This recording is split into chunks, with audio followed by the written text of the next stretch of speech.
Hi, my name is Jeannie Kim, and I'm the Associate Dean Academic at the Daniels Faculty of Architecture, Landscape, and Design, and we're really looking forward to meeting you this fall. I'm currently reading Christina Sharp's Ordinary Notes, which is a series of 248 notes that waver between memoir, cultural criticism, and archival documentation and come together to provide a portrait of the violence and hope of Black life and the notion of care as a practice through which to restore and acknowledge our collective humanity.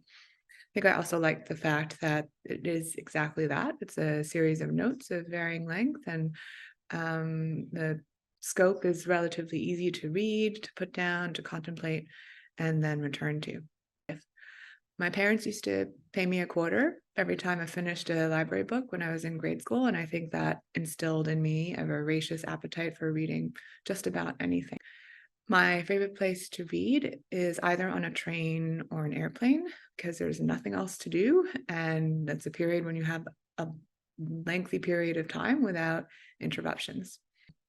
I tend to take notes only in academic books, usually in pencil, and because my handwriting is very small, diagonally in the margins. This is probably terrible to admit, but I do this in library books as well, although I try to remember to erase them before returning them, and then those little post-it notes have helped discourage this habit.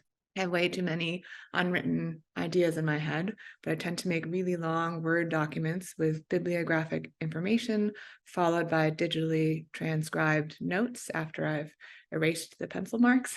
My notes app on my phone is similarly a long-winded disaster.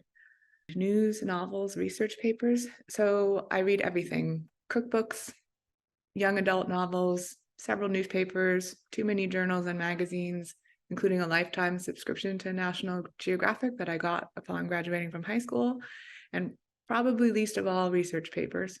I'm working on reading more on screen, so this has gone okay in terms of my fiction habit, but less well for intellectual or academic work because of my attachment to taking notes by pencil.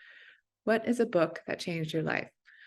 From the Mixed Up Files of Mrs. Basil E. Frankweiler by E.L. Konigsberg, which I probably first read when I was maybe 8 years old. It's a story filled with adventure and great dialogue about two siblings who run away to live in the Metropolitan Museum of Art, but also one about how to empathize with the fact that others see the world differently than we do.